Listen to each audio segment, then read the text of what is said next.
නමෝ තස්ස භගවතු අරහතෝ සම්මා සම්බුද්දස්ස නමෝ තස්ස භගවතු අරහතෝ සම්මා සම්බුද්දස්ස නමෝ තස්ස භගවතු අරහතෝ සම්මා සම්බුද්දස්ස සබ්බාදාවේ සුඛං සේති බ්‍රාහ්මනෝ පරිනිබ්බුතෝ යෝ නලිම්පති කාමේසු සේති භූතෝ නිරූපදී සබ්බා ආසත්තියෝ චිත්වා විනේය හදයේ දරං උපසම්තෝ සුඛං සේති සම්තිං පප්පොය්‍ය චේතසෝති. සදහවත් පින්වත්නි,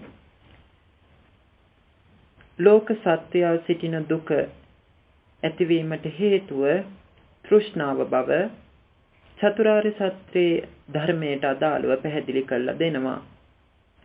මෙන්න මේ කරුණ ඒ උපාසක උපාසිකාවන්ගේ සිතට වඩාත් කාවැදෙන වඩාත් පැහැදිලි වෙන ගාථා රත්නයක් තමයි අපි ඉදිරියට ගන්නට යෙදුනේ. ඒ යම් ලෝක සත්‍ය විඳින මේ දුක් කියන ස්වභාවය ඇති වෙන්නේ කොතනින්ද ගත්තොත් ප්‍රධාන වශයෙන්ම යම් ආකාරයකට සිත තුළ පවතින තෘෂ්ණා උල කියන තැන, තෘෂ්ණාව කියන තැන තිබෙන නිසා තමයි මේ භවය අතහැරලා අනිත් භවයක් අල්ල ගන්නට තරම් ශක්තියක් ඒ තිබෙන්නේ ධර්මතාවය නැත්නම් ඒ කෙලෙස් ධර්මතාවයේ තුල. එක් සමයක භාග්‍යවත් බුදු පියාණන් වහන්සේ අලව් රට වැඩ වාසය කරන සමයක ඒ භාග්‍යවත් බුදු පියාණන් වහන්සේ වැඩ වාසය කළේ අරව් රට ඇට්ටේරියා වනයේක. මෙන්න මේ ඇට්ටේරියා වනයේ ස්වභාවයේ වශයෙන් දක්වලා තියෙන්නේ ඒ භාග්‍යවත් බුදු පියාණන් වහන්සේ වැඩ විසිය තැන විදිහට දක්වලා තියෙන්නේ ඒ ගොන්නුන් ගමන් කරන මාර්ගයක් වශයෙන්. ඒ ගොන්නුන් ගමන් කරන මාර්ගයේදී අපිට එතනදී පැහැදිලි වෙනවා ඒ ගොන්නුන්ගේ කුර වැදිලා ඒ පොළව යම් රළු මට්ටමකටපත් වෙලා තියලා. දෙවැනි කරුණ වශයෙන් පැහැදිලි කරන්නේ ඊටමත් තුනි ඇට්ටේරියා කොළ ඇතිරිලියක තමයි භාග්‍යවත් බුදු පියාණන් වහන්සේ වැඩ වාසය කරලා තියෙන්නේ. මෙන්න මේ ආකාරයට භාග්‍යවත් බුදු පියාණන් වහන්සේ ඉන්න තැනට හත්ත කාලවක කියන රජතුමෙක්ගේ පුතෙක් එතනට පැමිණියා. ඒ කොහොමද පැමිණියේ කියලා දක්වලා තියෙනවා. ඒ හත්ත කාලවක ඒ රජතුම ඒ පුතා ඒ තමන්ගේ විවේකයේ පිණිස සක්මන් කර ඇවිද තමයි මේ ඇට්ටේරියා වනේ මේ ගොන්නු ගමන් කරන මාර්ගයට පැමිණිලා භාග්‍යවත් බුදු පියාණන් වහන්සේව දැකලා භාග්‍යවත් බුදු පියාණන් වහන්සේට වන්දනා කරලා භාග්‍යවත් බුදු පියාණන් වහන්සේගෙන් ඇසුවා මෙවැනි ප්‍රශ්නයක්. කොහොමද භාග්‍යවත් බුදු පියාණන් වහන්සේ සුවසේ සිටියද, සුවසේ කල්ගත කරාද ඊයේ රාත්‍රියේ? ඊට පස්සේ භාග්‍යවත් බුදු පියාණන් වහන්සේ දේශනා කරා ඒවං කුමාර සුඛමයි ඉස්තං යේචපන ලෝකේ සුඛං සෙන්ති යහන්තේ සංඤ්ඤතරෝති. කුමාරයේසේය සුවසේ මම සිටියා, සුවසේ හිටියා. ලෝවේ යම් කෙනෙක් සුවසේ සැතපීලා ඉන්නම නම් මම වුන් අතරෙක් අන්‍යතරෙක් කියලා අන්‍යතරෝති කියලා අන්‍යතරෙක් කියලා භාග්‍යවත් බුදු පියාණන් වහන්සේ කිව්වා.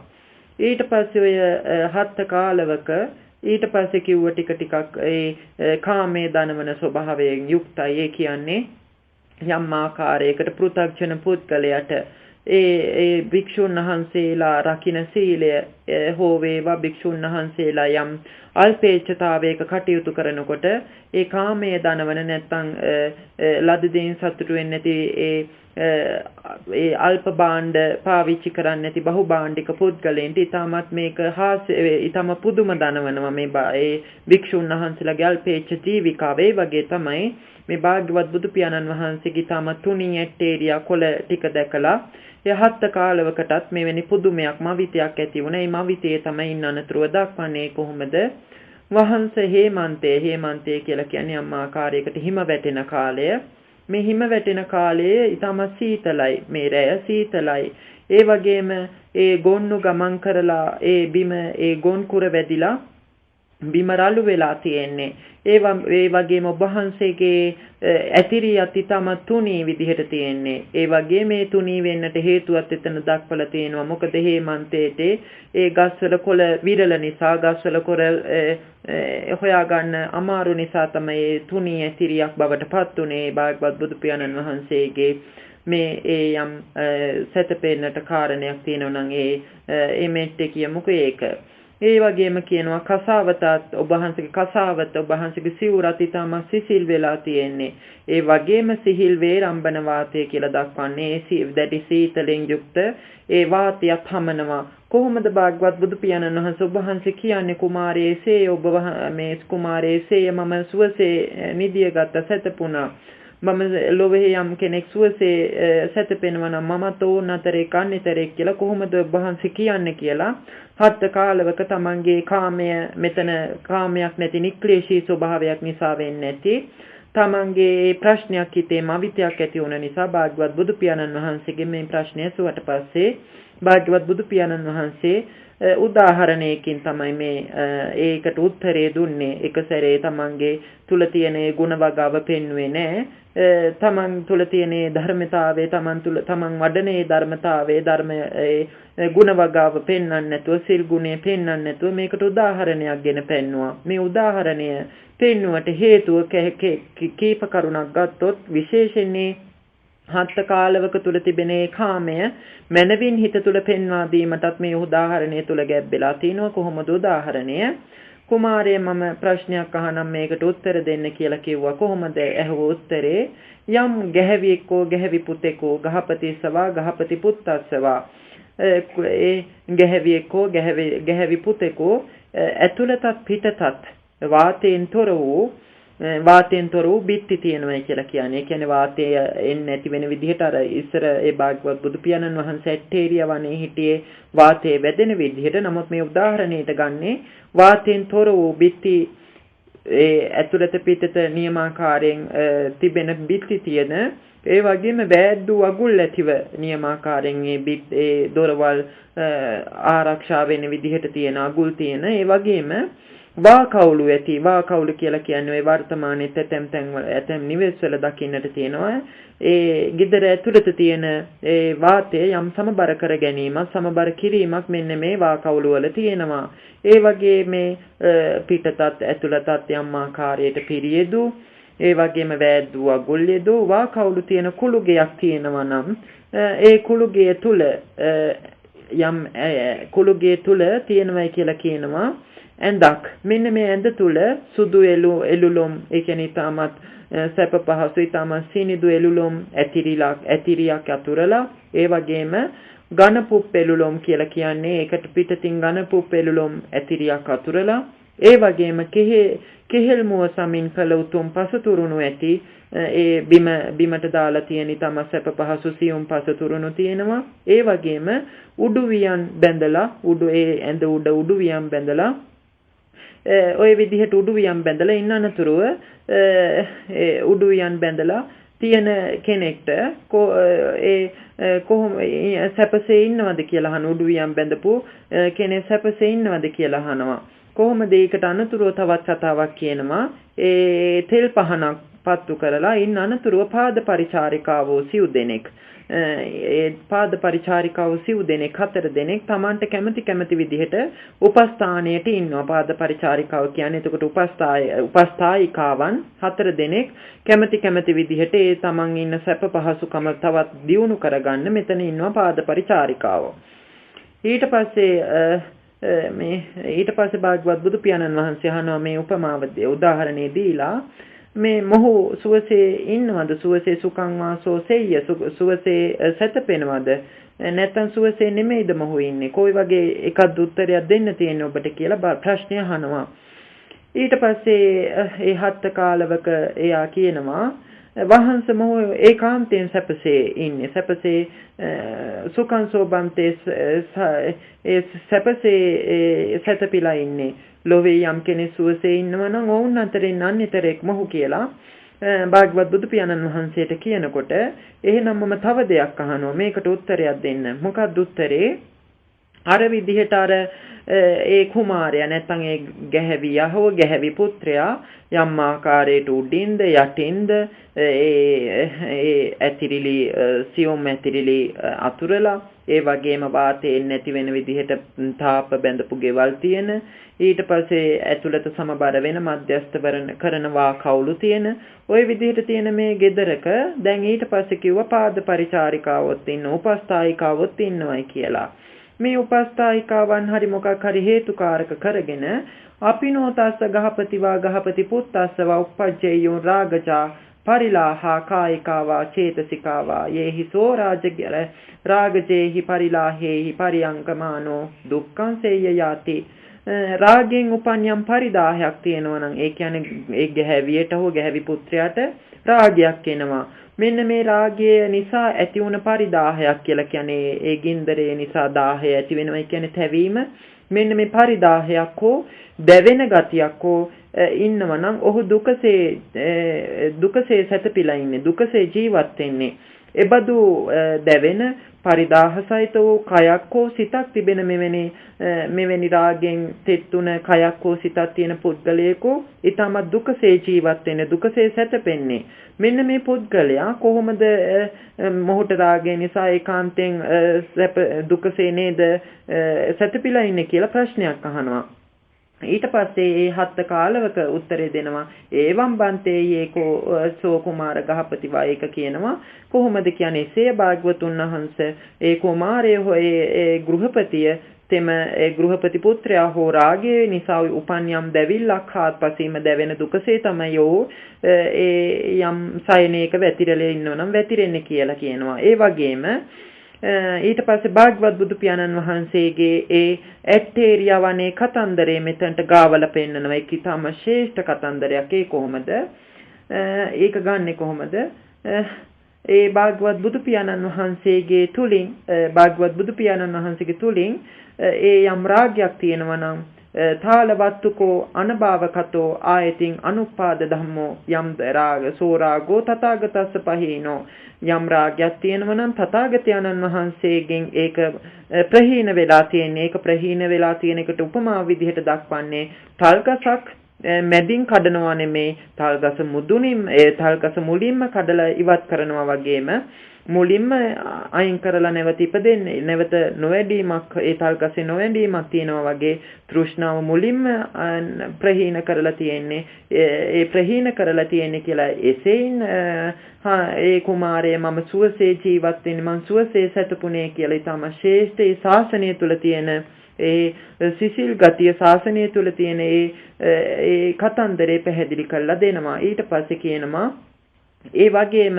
ඒ ගෘහපති පුත්‍රයා හෝ ඒ ගෘහපතියට යම් දේශයෙන් උපන් දැවිල්ලක් තියෙනවා නම් යම් මෝහයෙන් උපන් දැවිල්ලක් තියෙනවා නම් මේ දැවිල්ල නිසා උනේ කාන්තෙන් දුක්සේ ජීවත් වෙන්නේ දුකසේ සැතපෙන්නේ. නමුත් තථාගතයන්න් වහන්සේ විසින් මේ ද්වේෂයේද මෝහයේද මතු නූපදනා විදිහට මතු ඉපදෙන්නේ නැති විදිහට ප්‍රහීන කරලා තියෙන නිසා මම සුවසේ සැතපුණා කියලා අර ඒ හත් කාලවක තුල තිබෙන ඒ කාම සංකල්පයේ තුරන් වෙලා යම් හිත තුල යම් කරුණා දියුණු කර ගැනීමට අවශ්‍ය නම් ඒ හිතේ ගැබ්බෙච්ච අවබෝධ නොකරු ඒ චතුරාර්ය සත්‍ය ධර්මයකට ගැබ්බෙලා තියෙන තෘෂ්ණාව කියන කරුණ තේරුම් ගැනීම උදෙසා යථා භූත ඥාණයෙන් යම් ආකාරයට තෘෂ්ණාව වගේ තෘෂ්ණාව බව තේරුම් ගැනීම අපිට කාමයේ කියලා තේරෙන්නේ මොකද්ද මේ කියලා තේරෙන්නේ ඒ නිසා තමයි ඒ කාමයේ ලං කරගන්න ඊළඟ පැත්තකට අල්ලන්නේ ඒ වගේ තමයි වර්තමාන සංස්කාර රැස් කරගන්නේ ඒ වගේ කතන්දරයක් තමයි මේ කතන්දරයට අදාළව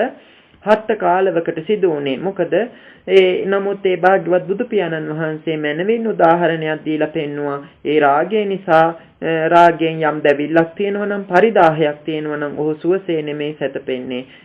ඔහු යම් ආකාරයකට දුකසේ දැවිලි සහිතව සැතපෙන්නේ කියලා භාග්‍යවත් බුදු පියාණන් වහන්සේ ගාථා දෙකක් ඉතාමත් වටිනා ගාථා දෙකක් දේශනා කරාද මාතෘකා ගාථා දෙකක් ඒ දෙකමයි කොහොමද සබ්බාදාවේ සුඛංසේති බ්‍රාහ්මනෝ පරිනිබ්බුතෝ යෝනලිම්පති කාමේසු සීති භූතෝ නිරූපති.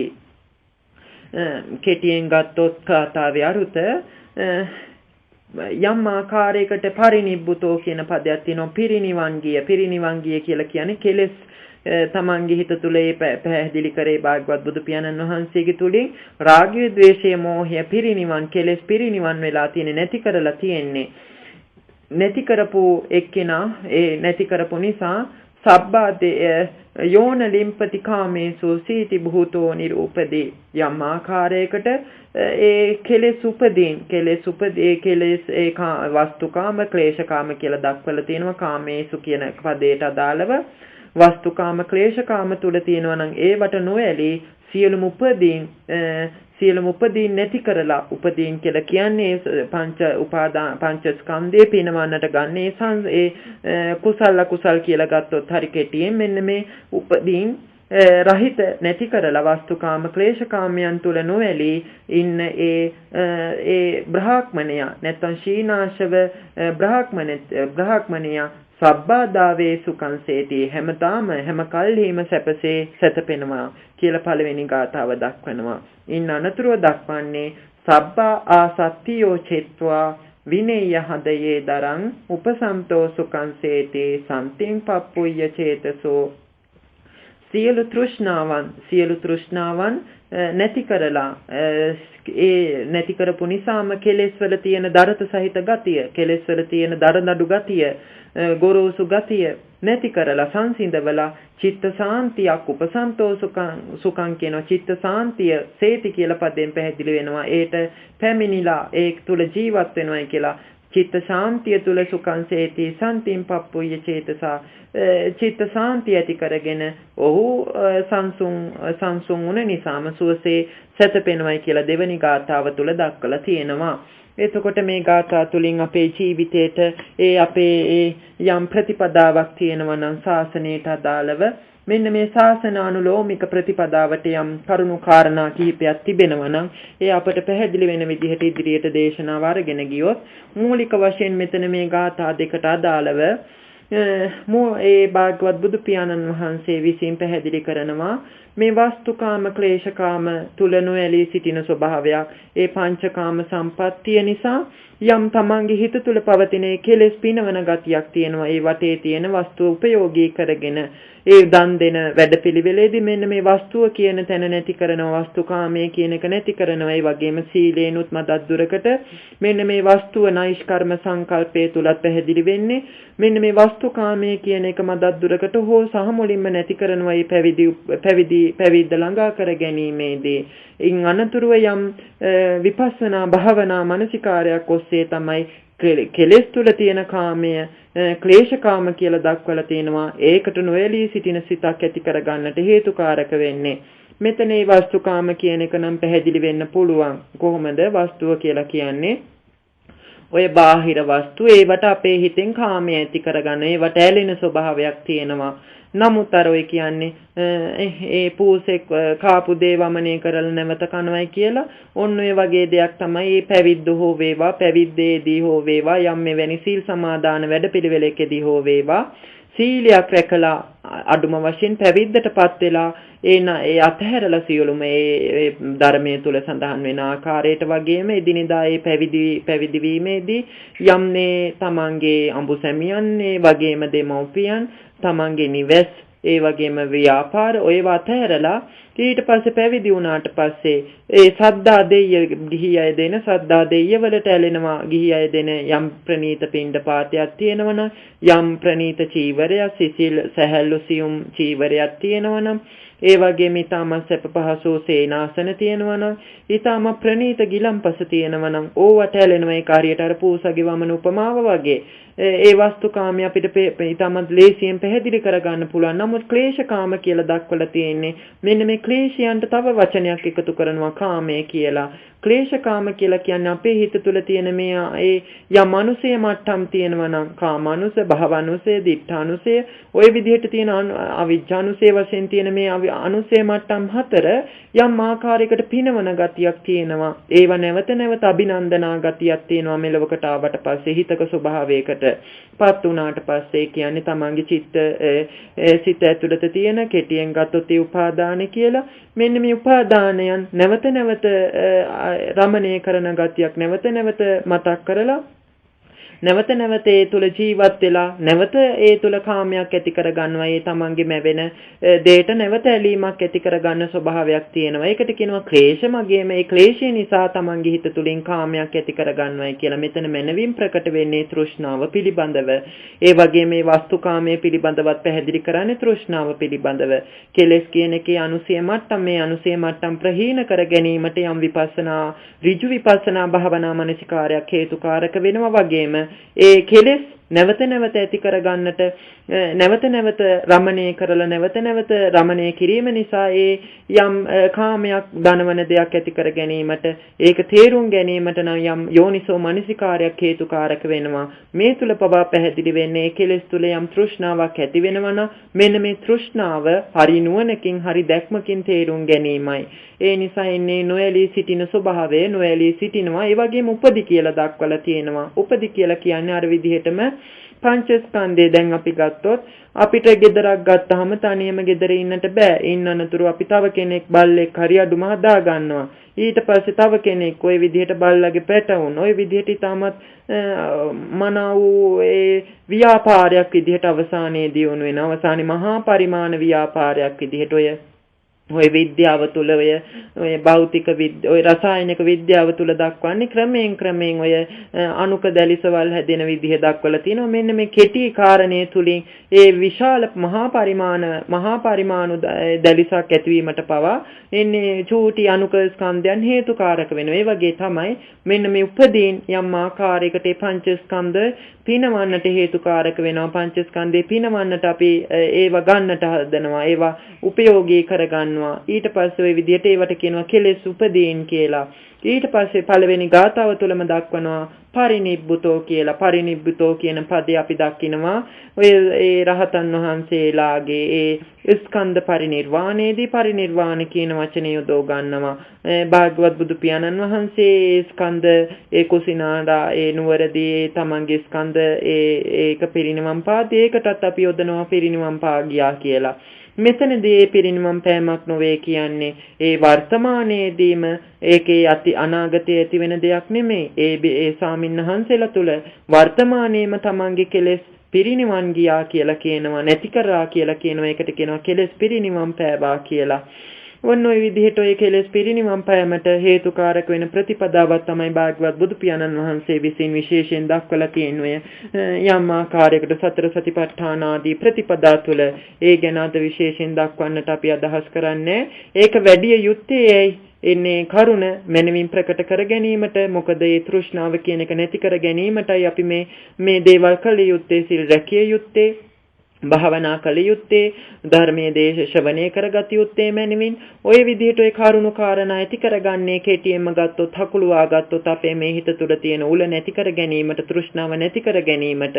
ඒ තෘෂ්ණාව නැති කරගත්තොත් තමයි යම් ආකාරයකට ඊළඟ ආත්මය ඒ ඊළඟ ආත්මයේදී අල්ලන ස්වභාවයක්, ඊළඟ ආත්මය මේ ආත්මය අතහැරලා ඊළඟ ආත්මය විඥානයේ විසින් අල්ලන ස්වභාවයක් නැති වෙන්නේ. අන්න අර ආකාරයට ඒ කොහොමද මේ කෙලෙස් කාමයන් කියන ස්වභාවය තුලින් ඒක පැහැදිලි වෙනවා. අනාගතයේ තියෙන ආත්මභාවය මේ ආත්මභාවය අතහැරලා අනිත් ආත්මභාවය අල්ලන්නට මේ ක්ලේශ කාමයන් කියන එක කියන්නේ මැද තියෙන මේ තෘෂ්ණාව හේතුකාරක වෙනවා. ඔන්න මේ පිරිනිවන් ගියා කියන පදයෙන් නැවතත් ගත්තොත් මේ මොහොතේ තමයි පිරිනිවන් යන්නේ. නැතු අනාගතයේදී ඔය අනාගත බුදුවරුන්ගේවත් ඔය මොනවත් නෙමේ. Tamante නිවැරදි දෘෂ්ටියක් ඇති වුණා නම් දෙයනේ මොකද්ද මේ වෙලා තියෙන්නේ මගේ ජීවිතේට කියලා ඔය අත්තානං චේපියං චඤ්ඤාදී ධම්මපද ගාථා වලින් පැහැදිලි වෙන්නේ.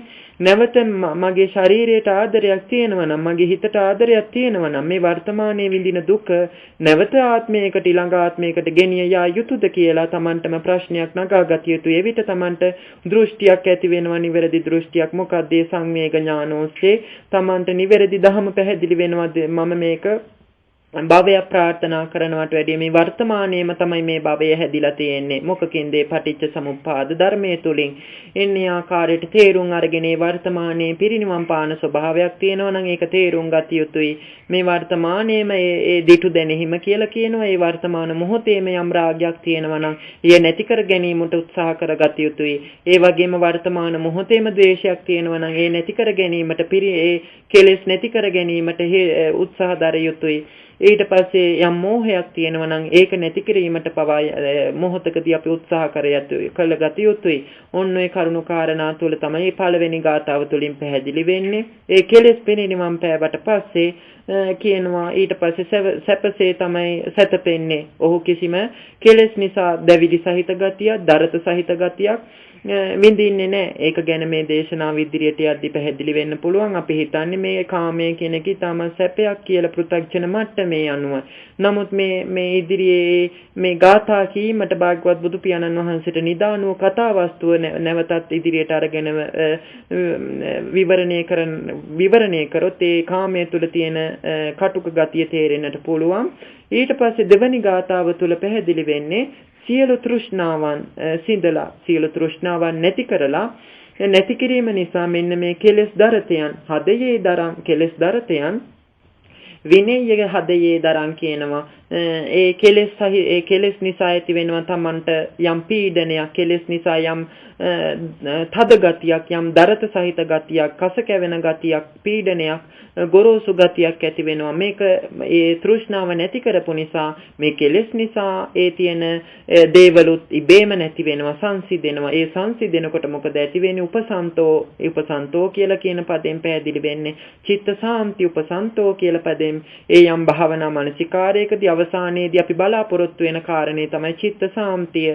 ඒක මේ චිත්ත සාන්තිය කියන එක යම් ධ්‍යානයක් ඔස්සේවත් යම් කරුණු කාරණා ඔස්සේවත් නෙමෙයි මෙතන පැහැදිලි කරන්නේ. චිත්ත සාන්තිය ඇති කර ගන්නට හේතුකාරක වෙන්නේ මොකද්ද? තෘෂ්ණාව සිඳ ගැනීමෙන්, තෘෂ්ණාව නැති කර ගැනීමෙන්. ඒකට හේතුකාරක වෙන්න පුළුවන් යම් සමාධියක් හෝ යම් සතියක් හෝ ප්‍රඥාවක්. නමුත් අවසානයේදී අපි සෑම දිනම මේ බලාපොරොත්තු වෙන්නේ මෙන්න මේ චිත්ත සාන්තිය ඇති කර ගැනීමට.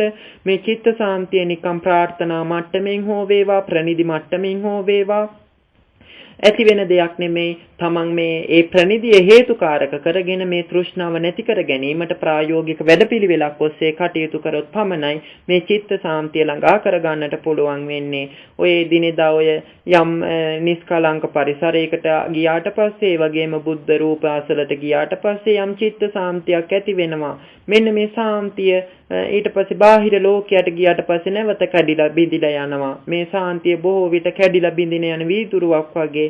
නමුත් අර මෙතනදී පැහැදිලි කරන්නේ තෘෂ්ණාව මුලින් උපුටලා දැමීම නිසාම තල් ගසක් ඒ මුලින්ම නැති කරපු නිසා ඇති ඒ තෘෂ්ණාව නැති කරපු නිසා ඒ චිත්ත සාන්තිය කිසිම තැනක වෙනස් වෙන්නේ මොන නගරයට ගියත්, මොන ස්ථානයට ගියත්, මොන ස්වභාවයකට ලක් වුණත් කිසිම වෙනසක් වෙන්නේ නැහැ. චිත්ත සාන්තිය යම් ආකාරයකට ඒකයි පැහැදිලි වෙන්නේ. ඒ චිත්ත සාන්තිය නිසාම යම් ආකාරයකට සුඛංසේති සම්තිම් පප්පොය චේතසෝ.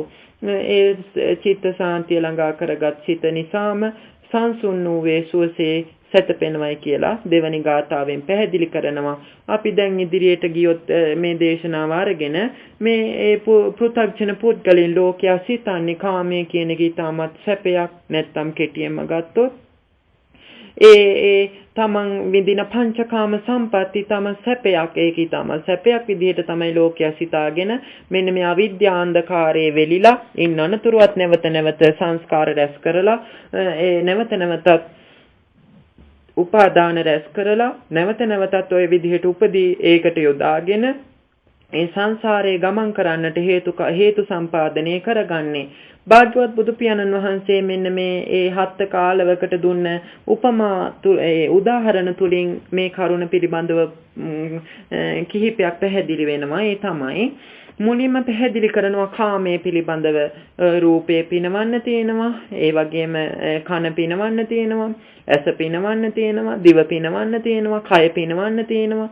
මෙන්න මේ විදිහට තමන්ගේ ඒ නිවස මගින් ඒ වගේම තමන්ට තම සැප පහසු ආසනයක් හම්බ වෙලා තියෙනවා. මෙන්න මේ සැප පහසු ආසනේනොත් ඒ නිවස ඒ විදිහට වාතය නැති තමන්ත් මධ්‍යස්ත වූ සිසිලුත් නැති උෂ්ණත්වයක් නැති මධ්‍යස්ත වූ ආකාරයට තිබෙන විදිහට තමන්ගේ වටේ පරිසරය සෑදිලා තියෙනවා. ඒක පංචකාම සම්පත්තියේ පිනවන ආකාරයට භාග්‍යවත් බුදු පියාණන් වහන්සේ මූලික වශයෙන් පැහැදිලි කරනවා. එවිට හත් කාලවකට ඉතින් සතුටක් ඇති වුණ නිසානේ ඒක වහන්සේ ඊටම සැපසේ තමයි මොහු ජීවත් වෙන්නේ ඊටම සැපසේ තමයි මොහු සැතපෙන්නේ කියලා දක්වනවා. නමුත් ඊළඟ කරුණෙන් පැහැදිලි කරනවා මෙන්න මේ උපාසක මහත්තයාට නැත්නම් ගෘහපතියට හෝ ගැහැවි පුතාට හෝ යම් 4 දෙනෙක් උපස්ථායිකාව වශයෙන් ඉන්නවයි කියලා කියනවා. ඒ උපස්ථායිකාව නිකන් ඉන්නේ නැහැ. උපස්ථායිකාව ඉන්නේ තෙල් පහනකුත් දැල්ලගෙන පේන්නට වෙන්නේ නැති.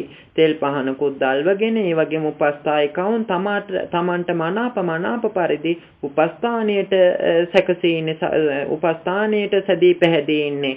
මෙන්න මොවුන් නිසා වෙන්නේ නැති මොවුන්ගේ හිතට රාගයක් ඇති උනේ මේ ග්‍රහපතියට හෝ ගෘහපති පුත්‍රයාට.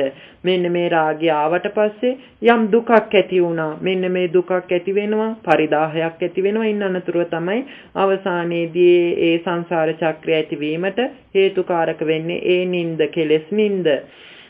නමුත් මෙතන අපි ටිකක් මේ උදාහරණය අපේ ඒ පෘථග්ජනයන් හිතන මේ කාමයේ සැපයක් කියන කරුණට ටිකක් ආන්දලා ගත්තොත් කොහොමද මෙන්න මේ පුද්ගලයා මේ තුලත් විශේෂයෙන් මේ උදාහරණය තුලත් ඒ ධර්මයේ සඳහන් උදාහරණය තුලත් දක්වලා නැහැ ඒ කරුණ පිළිබඳව. නමුත් අපි මේක සකසලා ගත්තොත් මේ ගෘහපති පුත්‍රයාගේ වටේ ඉන්න මේ උපස්ථායිකාවන් නිසා යම් රාගයක් ඇති වුණා නම් මේ රාගය නිසා දැන් උපස්ථායිකාවුනේ මෙහු ගෘහපතියෙක්. එතකොට උපස්ථායිකාවන් එක්ක සම්බන්ධයක් ඇති කරගන්නට බෑ. එතකොට මොකද කුලමාන එක මාන ඇති වෙලා තිනවා. මේ මාන ඇති වෙන්නේ තමන්ගේ කුලය දෘෂ්ටිය වශයෙන් ගත්ත නිසා. නමුත් තමන්ගේ තෘෂ්ණාව නැත්තම් කෙටියම ගත්තොත් කාමයේ පිනවන විදිහට තමන්ගේ බාහිර වස්තුව හසුරවන්න බැරි හේතුව අපි කියමු මාන්නේ නැත්තම් කුලේ නිසා කියමුකෝ. ඔය විදිහට හසුරවන්න බැරි කොට මොකද වෙන්නේ? මොහු වර්තමාන ඊටමත් දැඩි ලෙස දුකක් විඳිනවා. මෙන්න මේ දැඩි ලෙස දුකක් විඳින එක උදාහරණයකට නැවතත් අපි ඉදිරියට ගත්තොත් හිත කූඩුව. මෙන්න මේ හිත කූඩුව තුල තමන්ට ඕන විදිහට එළියට යන්න බෑ.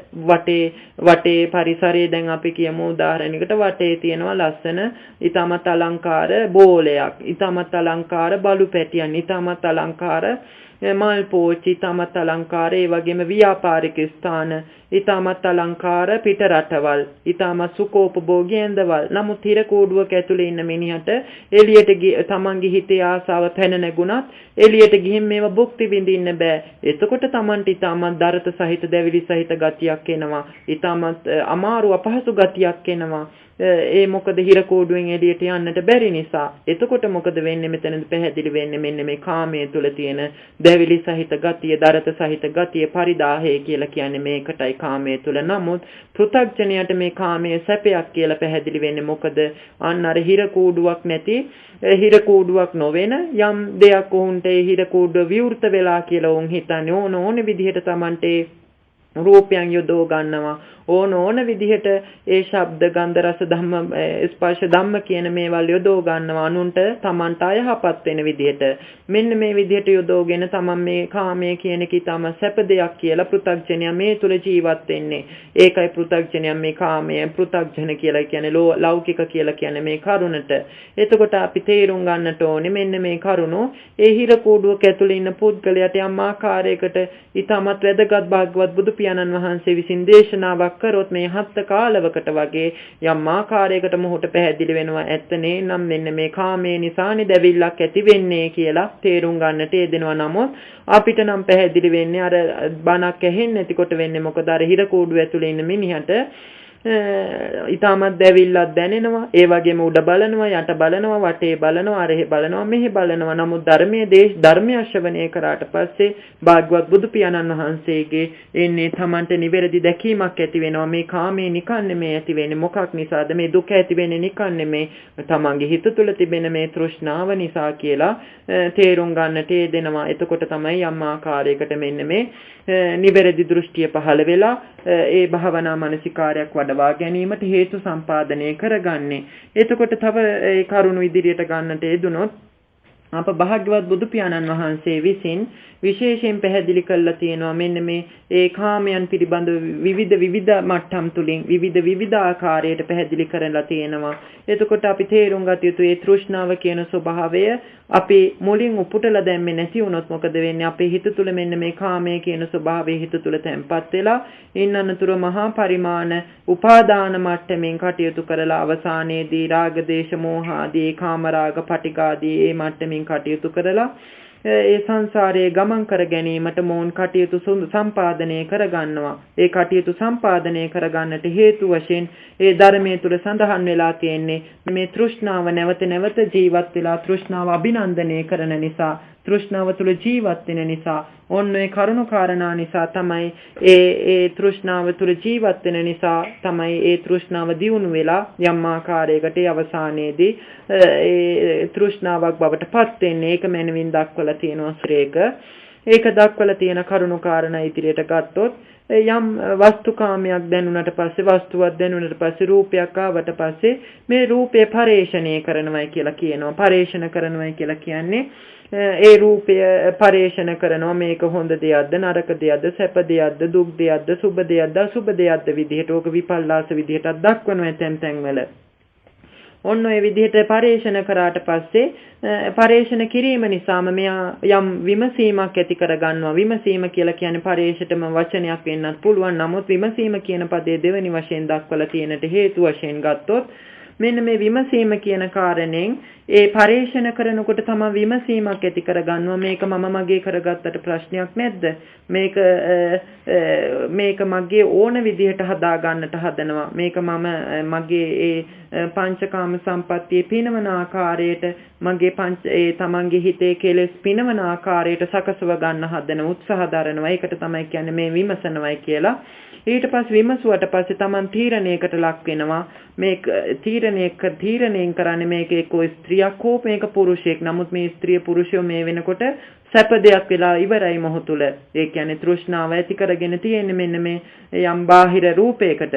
ඊට පස්සේ ඒ විදිහට ඇති කරගත්තට පස්සේ අවසානයේදී ඒක මම මගේ කරගන්නට උත්සාහ කරනවා. ඒක මම මගේ කරගන්නට උත්සාහ කරාගත්තට පස්සේ තමයි අවසානයේදී උපාදාන මට්ටමටපත් වෙලා තෘෂ්ණාවෙන් ඒ යම් සංසාරයක් ඇති කර ගැනීමට හේතුකාරක වෙන්නේ කියලා භාග්‍යවත් බුදු පියාණන් වහන්සේ විසින් දේශනා කරන්නේ. ඒ නිසා අපි තේරුම් ගත යුතු යම් ආකාරයකට මේ තෘෂ්ණාව මුලදී ඇති වෙනකොට යම් රූපයකට හෝ යම් ශබ්දයකට හෝ යම් දෙයකට ඇති වෙනකොටම අපි ඒ දේ නැති කර ගැනීමට ඒ තැන අපි නිරුද්ධ කර ගැනීමට අපි මෙවැනි ප්‍රතිපදා අනුගමනය කරගත යුතුයි. යම් සතියක් සමාධියක් හේතුකාරක කරගත යුතුයි. මෙවැනි දේවල් අපේ හිත තුළ ජනිත කර ගැනීමට ඒ කියන්නේ ඒ තෘෂ්ණාව එන මොහොතේදී එන තැනේදී ඒ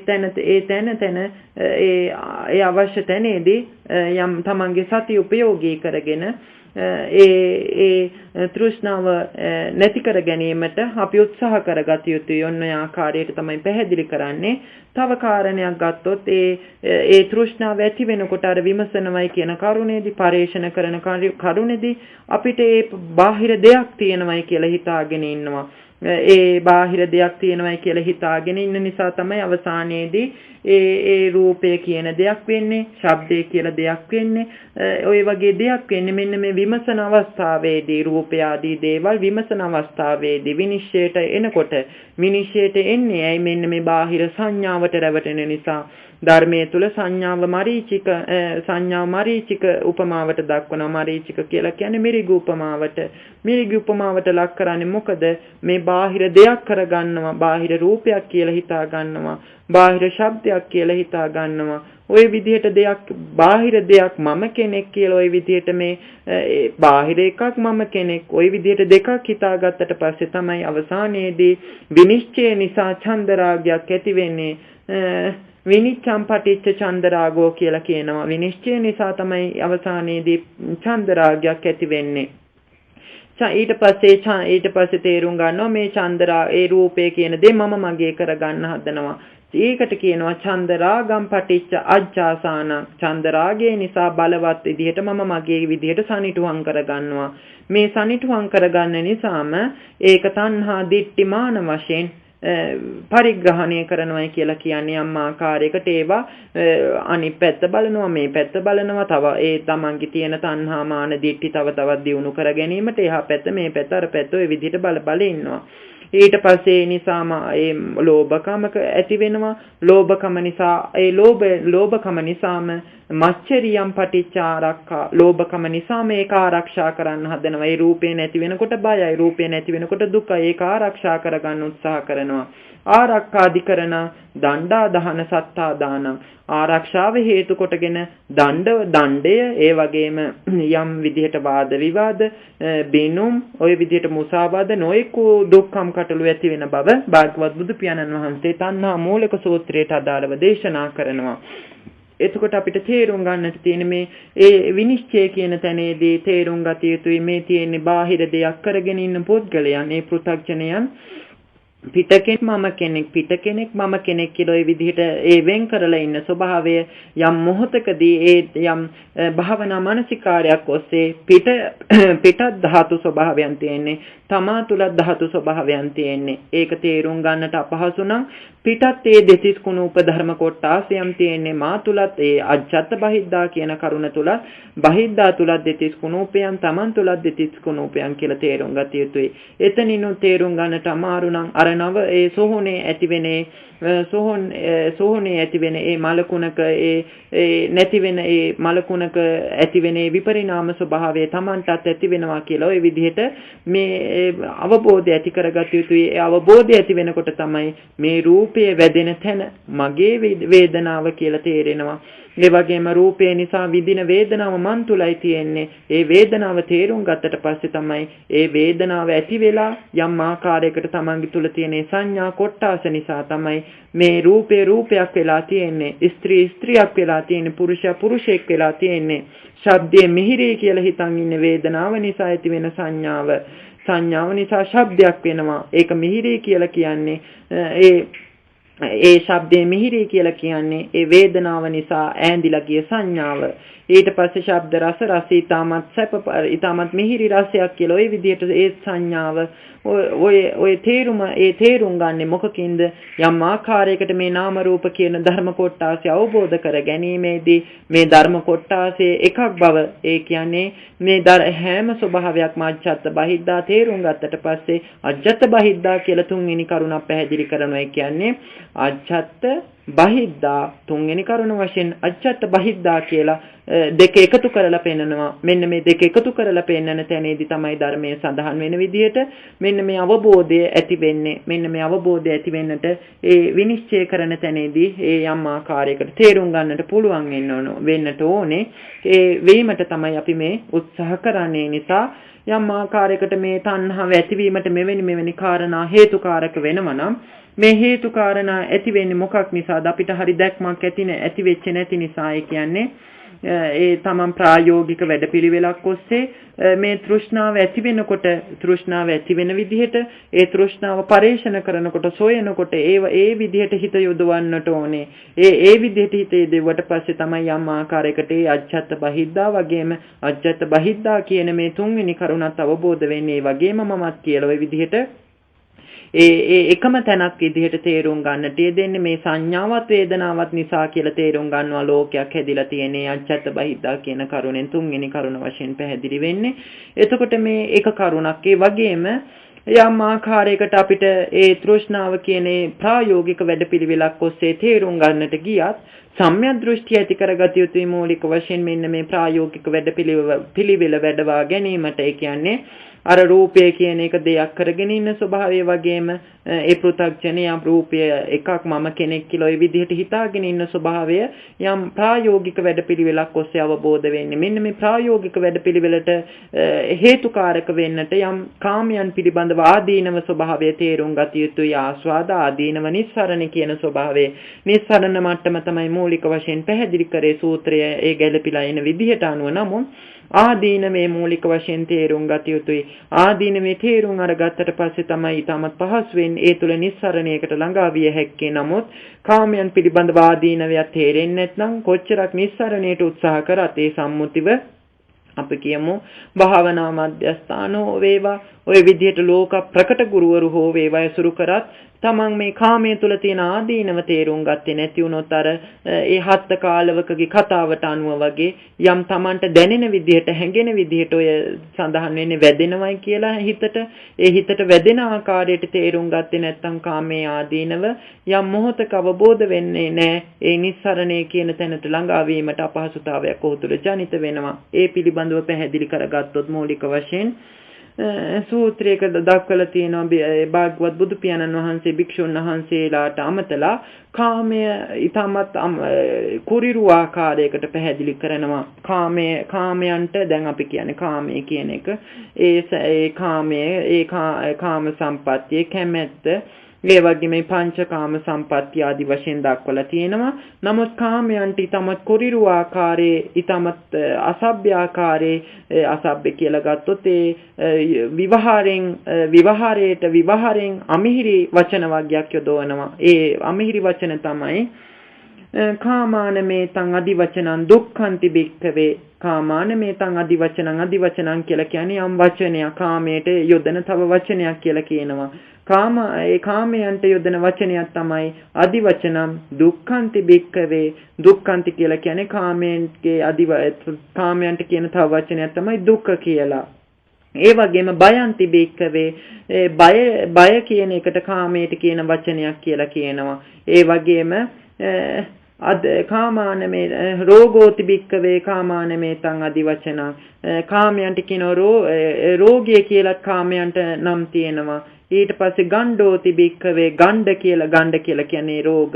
ඒ ගණ්ඩ ඊට පස්සේ සල්ලන්ති ඊට පස්සේ සල්ලන්ති සංගෝති ඒ සංග එකතු වෙලා හැදෙන දේවල් ඒ රෝග ගැන කතා කරන්නේ. ඊට පස්සේ පංක ඔය විදිහට ඒ ගණ්ඩ සල්ල සංග පංක කියන මේ වැනි රෝග කාමයන්ට කියන ඒ කාලෙ විදිහට තමයි කුරිරු රෝග. ඔන්න ඒ රෝගයන්ට මේ කාමය සමාන කරනවා. ඉන් අනතුරුව සමාන කරනවා තස්මාච භික්ඛවේ භයන්ති කාමානමේතං අදිවචනං බය ඇයි මම කාමයන්ට නම් කරේ කියලා ඉන් අනතුරුව කියනවා. දැන් කිව්වා බය කියන එක කාමයන්ට නමක්, දුක කියන එක කාමයන්ට නමක්, ඒ වගේම රෝග කියන එක කාමයන්ට නමක්. මේන් නැවතුනේ නෑ භාග්‍යවත් බුදු පියාණන් වහන්සේ ඉදිරියට දේශනාව අරගෙන ගියා. මොකද්ද බය කියන්නේ ඇයි කාමයට? මොකද කාමරාගරත්තාය භික්ඛවේ චන්දරාග විනිබන්දෝ දිඨ ධම්ම කාපි භයාන පරිමුංචති. මහණනි යම් කරුණකින් කාමරාගයෙන් ඇත්තුණු කාමරාගරත්තාය කාමරාගයෙන් රත් වුණා නම් කාමරාගයේ රතියකටපත් වුණා නම් ඒ කාමරාගයෙන් රත් වූ චන්දරාගයෙන් බැඳුණු චන්දරාග විනිබන්දෝ චන්දරාගයෙන් බැඳුණු කාමරාග කියලා කියන්නේ දැඩි රාගය. චන්දරාගය කියලා කියන්නේ ඒකට ඇති කැමැත්ත. ඒ කාමරාගයට ඇති කැමැත්ත චන්දරාගයෙන් බැඳිලා ඉන්නේ. දිට්ඨ ධම්ම කාපි භයාන පරිමුංචති. මේ පුද්ගලයා කාමරාගයෙන් රත් වෙලා චන්දරාගයෙන් බැඳිලා ඉන්න මේ පුද්ගලයා වර්තමාන මොහොතේම බියෙන් නොමිදේ කියලා පරලොවේ බියෙන් නොමිදේ. මොකද මෙලොවේ මේ වර්තමානෙන් බියෙන් නොමිදේ කියලා කියන්නේ ඒ යම් චන්දරාගයක් ඇති වුණාට පස්සේ මේ කාමරාගය පවත්වන්න පුදුමාකාර සංස්කාර ගොඩක් ඇති කර ගන්නට දෙනවා. මේ කාමරාගය නැති වුණාට පස්සේ තම බයක් ඇති වෙනවා. ඒක උදාහරණයකට ගත්තොත් ඔය කන්දකින් පල්ලෙහාට වැටෙයිද, මගේ ශාරීරියේ වැටෙයිද, ඒ වගේම රාත්‍රියට බය ඇති වෙනවා. මේ මොකද ඇති වෙන්නට හේතුව? තමන්ගේ ශරීරයට තිබෙන කාමයේ නිසා. ඒ කාමයේ නැති වුණාට පස්සේ තමයි බයක් නැති කියලා කියන්නේ. රහතන් වහන්සේලා බිය නැහැ කියලා කියන්නේ මේ කරුණු කාරණා එක්ක ඔන්න ඒ බය නැතිවීමට හේතුකාරක වෙනවා. පරලොවෙන් බියනුදු නොමිදේ පරලොව කියලා කියන්නේ ඒ මේ වර්තමානයේ දුකක් විඳිනවා නම් පරලොවත් මේ දුකම ඇති වෙයි කියලා බයක් ඇති වෙනවා. නමුත් කොච්චරක් හිතුවත් ප්‍රාර්ථනා කරත් අනාගතේ මට සංසාරේ නොලැබේවා කියලා මේ කාමයේ කියන එකේ කාම රාගයේ රත් වෙන ස්වභාවයේ ඡන්ද රාගයෙන් බැඳෙන ස්වභාවය නැති කරගත්තේ නැත්නම් ඔහුට මේ අනාගතයේ ඒ පරලොවෙන් බියනොත් මිදෙන්න බෑ කියලා භාග්‍යවත් බුදු පියාණන් වහන්සේ දේශනා කරනවා. ඒ වගේම මෙන්න මේ කරුණම හේ කියන්නේ දුක්ඛන්ති තස්මාච භික්ඛවේ දුක්ඛන්ති තස්මාච භික්ඛවේ රෝගාති ගණ්ඩෝති සල්ලන්ති සංගෝති පක්ඛෝති ඔය විදිහට කියනවා. ඕකට ඒ කරුණ විදිහට ගන්නට ඕනේ. කාමරාගෙන් රත් වෙලා චන්දරාගෙන් බැඳුණු පුද්ගලයා වර්තමානයේද දුකින් නොමිදේ, පරලොවද දුකින් නොමිදේ, වර්තමානයේද රෝගයෙන් නොමිදේ, පරලොවද රෝගයෙන් නොමිදේ කියලා, ඒ වගේම ගණ්ඩෙන් සල්ඩෙන් නොමිදේ කියලා ওই විදිහට දක්වනවා. නමුත් අපේ මේවා කිව්වට හිතට කා වැදෙන්නේ නැතුව ඇති. හිතට කා වැදෙනම ලක්ෂණේ තමයි කොහොමද? තස්මාච කාමරත්තාය බික්කවේ චන්දරාග විනිබන්ධෝ දිට්ඨ ධම්මකාපේ ගබ්බාන පරිමුංචති සමපාරාදිකාපේ ගබ්බාන පරිමුංචති තස්මා ගබ්බෝති කාමානමේතං আদি වචනං. මහණෙනි, යම් හේකින් කාමරාගෙන් රත් වෙලා චන්දරාගෙන් බැඳුණු පුද්ගලයා වර්තමානයේද ගැබින් නොමිදේ, පරලොවද ගැබින් නොමිදේ. දැන් ඕකෙන් පැහැදිලි වෙනවා වර්තමානයේ ගැබකට ආවෙත් මෙන්න මේ කාමයේ නිසා, අනාගතයේ ගැබකට යන්නේත් ඒ පරලොව ගැබකට යන්නේත් මේ කාමයේ නිසා. ඕකෙන් අපේ හිතට කහ වැදෙන්නට පුළුවන්. ඇතැම් පුද්ගලයන්ට මේ කාමයේ තුල තියෙන ප්‍රබල ලක්ෂණේ, ප්‍රබල ගති ලක්ෂණේ ඊට පස්සේ තමත් වැදගත් ගාථා රත්නයක් පැහැදිලි කරනවා. සෝ ඉමං පලීපං දුක්ඛං අතික්කම්ම තථාවිදෝ පජංචාති ජාත රූපේතං එන්දමානං අවෙක්ඛති. මේ ආකාරයට කාමයන් පිළිබඳව ඒ නිවැරදි දෘෂ්ටි ඇති කරගත්තොත් බයක් මේක, දුකක් මේක, රෝගයක් මේක, ගණ්ඩයක් මේක, සල්ලයක් මේක කියලා යම් ආකාරයකට ඒ කාමයන් තුල මෙවැනි සුඛයක් නොවේ තියෙන කියලා තේරුම් අරගෙන කෙලෙස් තවන වීර ඇතිව සම්‍යක් ප්‍රඥාව කියන්නේ තීරණ ප්‍රඥාව කියලා දක්වනවා. තීරණ ප්‍රඥාවෙන් යුක්තව සංසාරයේ නැමැති මඩ වලින් බේරීමට, ජාති ජරාවෙන් මිදීම දෙසා ජාත එන්දමානං අවෙක්කති විදසුන් නුවණ ඒ යම් ආකාරයකට විදර්ශනාව වඩන්නට උත්සාහ දරනවා මේ පුද්ගලයා කියලා දක්වනවා. නමුත් ඒ පුහුදුන් මිනිසුන් මෙන්න මේ කාමයේ තුල තියෙන බයට, මේ කාමයේ මෙවැනි බයක්, කාමයේ දුකක්, රෝගයක්, ගණ්ඩයක්, සල්ලයක්, ගර්භයක් කියලා දක්වත් පුහුදුන් මිනිසුන්ට මේක තේරෙන්නේ නැහැ. පෘථග්ජන මිනිසුන්ට මේක තේරෙන්නේ පෘථග්ජන මිනිස්සු තේරුම් ගන්නේ කාමයේ කියන එක කාමයක් සැපයක් කියලා. නමුත් ඒ වර්තමානයේ දුකක් හෝ වර්තමානයේ හඬා වැළපීමක් හෝ ඇති වෙන්නට හේතුකාරක වෙන්නේ ඒ අතීතයේ හෝ වර්තමාන හෝ අනාගත රූපයක් හෝ ශබ්දයක් හෝ ගන්ධයක් රසයක් ස්පර්ශයක් ධර්මයක් ඇසුරු කර ගැනීමට, ලං කර ගැනීමට වර්තමානයේදී තාමත් දුකක් විඳිනවා. ඒ රූපේ නැති වුණාට පස්සේ තමන්ගේ හිතෙන් ඒක නැති වුණ නිසා තමන්ගේ හිතෙන් තාමත් මනවින් දුකක් විඳිනවා. ඒක ලං කර ගැනීමට වෙනම සංස්කාර ගොඩක් රැස් කර ගන්නවම දිවට එන්නේ ඒ රූපේ නැති වුණාට පස්සේ, ඒ කාමේ නැති වුණාට පස්සේ තමන්ගේ හිතෙන් ඊටමත් දුක් සංතාප ඇති වෙනවයි කියලා ඔය ඒ වර්තමානයේ ඇසෙන්නට දෙන කතා බස් තුලින් පැහැදිලි වෙනවා. ඒ භාග්‍යවත් බුදු පියාණන් වහන්සේ සාරාංශක කල්පලක්ෂයක් පාරමී ධර්ම පුරා නොනවති භාග්‍යවත් බුදු පියාණන් වහන්සේ තමන් වහන්සේ අවබෝධ කරගත්තේ චතුරාර්ය සත්‍ය ධර්මය අනුන්ටත් දේශනා කරලා ඒ අනුන්ට දේශනා කරපු ධර්මයේ තුලත් පැහැදිලි වෙන්නේ මෙන්න මේ කාරණේ පිළිබඳවයි. දුක්ඛ සත්‍ය, දුක්ඛ සමුදය, ආර්ය සත්‍ය කියන කරුණෙන් දුක ඇතිවීමට හේතුව තෘෂ්ණාව කියන ස්වභාවය තුලින්. ඒ නිසා අපි තේරුම් ගත යුතු යම් මොහොතකදී මෙවැනි භාවනා මානසිකාර හෝ වේවා, සීල සමාදාන වැඩපිළිවෙලක් හෝ රැකිය යුත්තේ මොකකටද කියලා, කුමකටද කියලා, හේතුව මොකද? අපේ හිත තුල තියෙන මෙන්න මේ අපේ හිත තුල තියෙන මේ මහුංකාරී සමහර ඇතැම් වෙලාවට තෘෂ්ණාව කියන ස්වභාවය මජ්ජේ සූත්‍රාදී සූත්‍රයන් තුල සිබ්බනේ කියන නමට පටබඳිනවා. සිබ්බනේ කියලා කියන්නේ මෙහුංකාරීගේ ස්වභාවය තමයි ඒක ඇඳුමක් අනිත් ඇඳුමට මූට්ටු කර ගැනීම. ඒ වගේ තමයි මේ විඥානය අයින් කරලා අනිත් විඥානයකට පටබඳින්නේ. මේව ආත්ම භාවය අතහැරලා අනිත් ආත්ම භාවය අතහරින්නට පුදුමාකාර ශක්තියක් මේ තෘෂ්ණාවට තියෙනවා. ඒ වගේම නන්දි රාග සහගතා తත්‍ර අභිනන්දනී අන්නේ නන්දිනී සතුටු කරන කුල්මත් කරන ස්වභාවයක් මේ කාමයේ තුල තියෙනවා. తත්‍ර අභිනන්දනී එතන සතුටු කරන ස්වභාවයක් මේ තෘෂ්ණාව තුල තියෙනවා. ඒකයි මේ ලෝක සත්‍ය මේකට රැවටෙන්නේ මේ එතන සතුටු කරන ස්වභාවය. වගේම නන්දිනී කියන ස්වභාවයෙන් එතන සතුටු කරන ස්වභාවයක්, ප්‍රිය උපදවන ස්වභාවයක් නිසා තමයි ලෝක සත්‍ය තේරෙන්නේ. අවිද්‍යාවෙන් වෙලී සිටින නිසා යම් මොහොතකදී විද්‍යාව කියන එක මතු වුණාට පස්සේ එතන සතුටු කරන ස්වභාවය හෝ වේවා ප්‍රිය උපදවන ස්වභාවය හෝ වේවා විනිවිද ගොස් සත්‍ය ඇතිතතු කියන මෙන්න මේ තෘෂ්ණාව ඇතිවීමට හේතු මූලික පදනම තේරුම් ගන්නවා ඉන්නනතුරු තේරුම් අරගෙන ඒට නොඇලී ඒ ආස්වාදේ නිසා ඇතිවෙන ආදීනව මනා නුවණකින් තේරුම් අරගෙන යම් තෘෂ්ණාවක් ඇතිවීමට ඒව පිනවන වේදනාවක් Taman තුලින් තියෙනවා නම් ඒ ප්‍රහීන කරලා ඒ නිස්සරණය දක්වා දියුණු කරගන්න වැඩපිළිවෙලක් ඔස්සේ තමයි භාගවත් බුදු පියාණන් වහන්සේ මේ දේශනාව මේ භාගවත් බුදු පියාණන් වහන්සේ අදාළ මේ අංගුත්තර සංගීත අදාළ